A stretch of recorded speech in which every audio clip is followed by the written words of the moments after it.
In this video, what we're going to do is prepare you for the scientific method of fixing your marriage by giving you 4 things that are extremely important. I'm Paul Friedman. I founded the Marriage Foundation. Most people don't even think of their marriage or other marriages as a scientific entity. But if you do see it in that way, and that doesn't remove love at all, but if you do see it in that way, then you would recognize that there has to be a methodology once you begin fixing it, once you go about that, what you might call that operation of fixing your marriage. And what I've done in this video is I've put together 4 essential concepts that are very important for you to know. And I know that you're going to recognize that these are not normally appreciated concepts. I'm going to begin by telling you all 4. And then we'll go back and I'll go through each one. Okay? There's no clickbait here. Very open. Number one is that when you want to fix your marriage, it's an individual effort that works. It doesn't matter what is going on in your marriage or what isn't. It's an individual effort. Number 2 is that there's a definite, definable science to marriage. Number 3 is that while you're fixing your marriage, it is critically important that you learn about marriage as a topic. You might call it Marriage 101. Number 4 is that marriage is essentially a spiritual entity. That makes sense, doesn't it? Now let's go through each of these one by one. Number 1 is that when it's time to fix a marriage, and this is easily backed up by virtually every single couples counselor, ironically, that there is. But only one of you is going to make the correct, right kind of effort independently. We're bringing the marriage back to a place of what makes a marriage work, which is love, harmony, and happiness. Now, you could interchange those 3.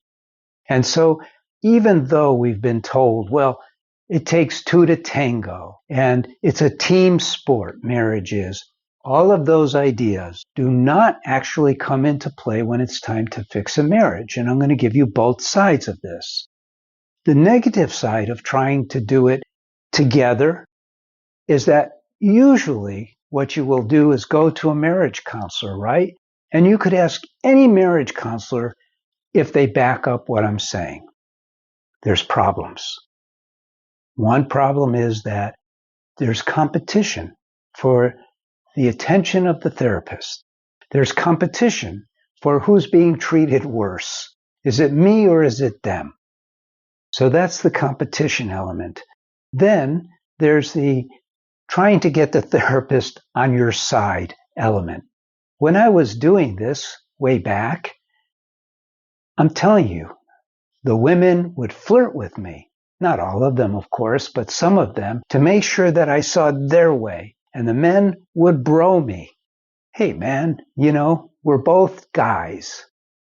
So then you have the problem of the couple not really wanting to reveal what's really going on for them in front of the other, in front of their spouse.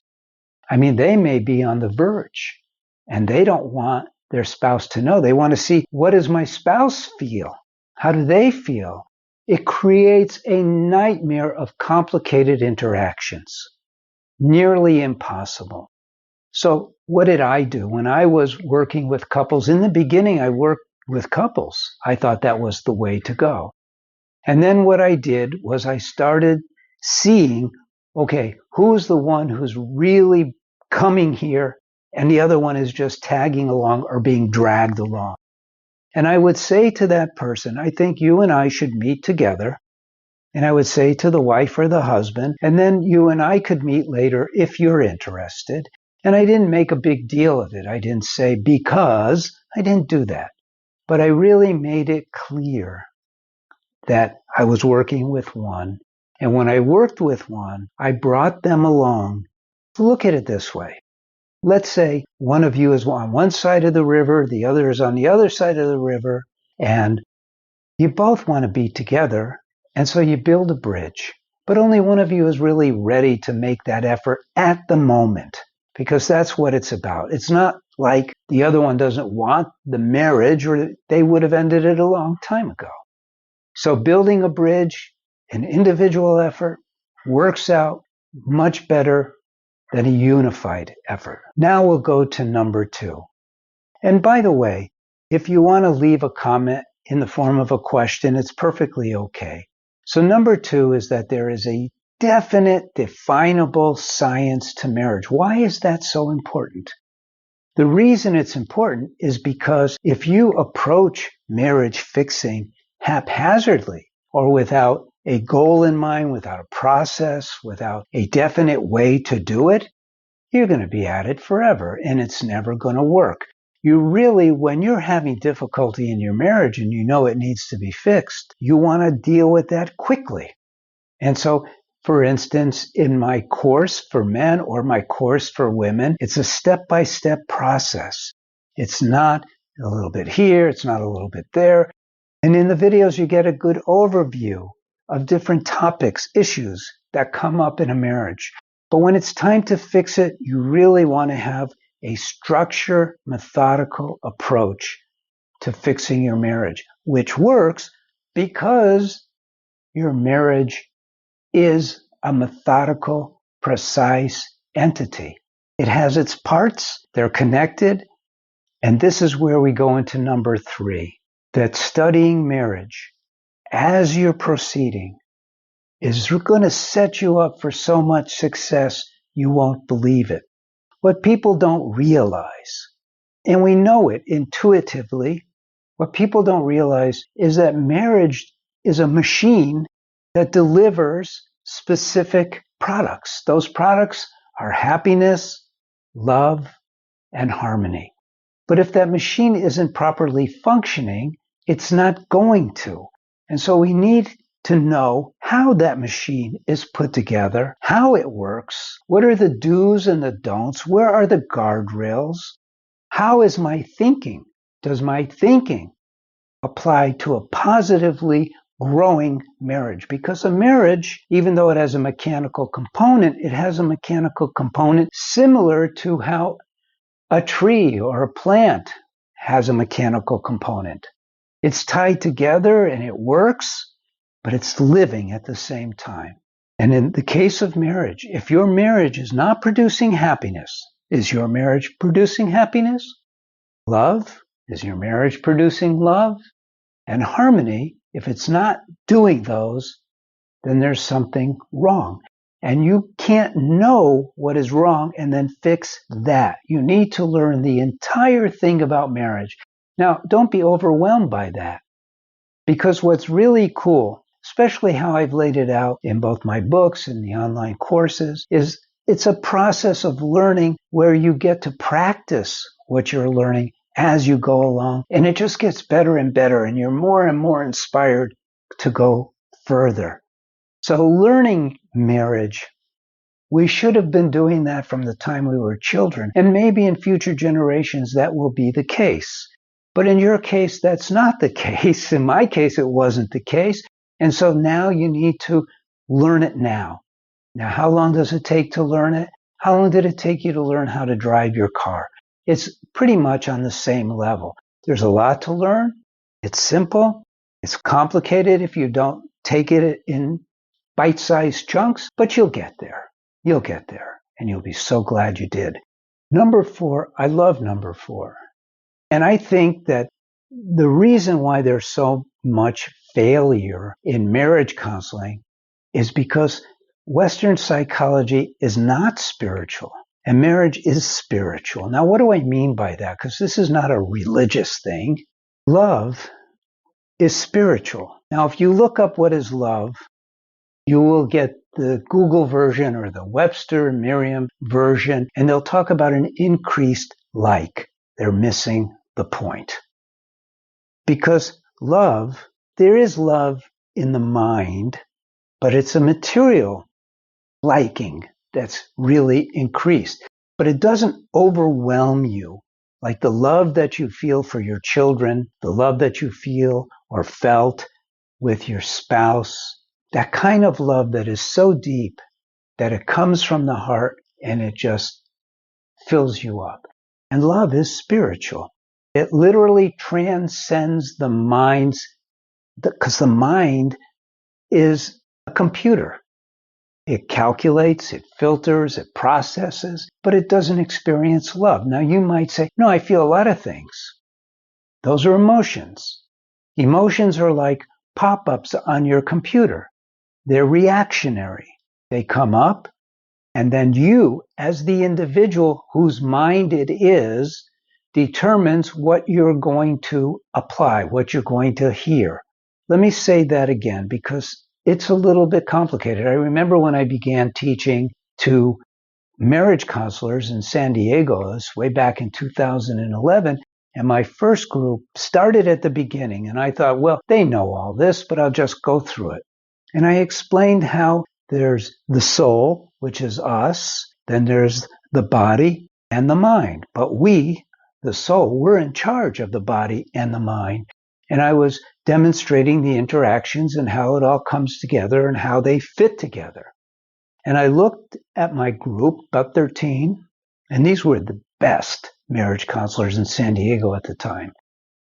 And they were like, I was like, what are you talking about?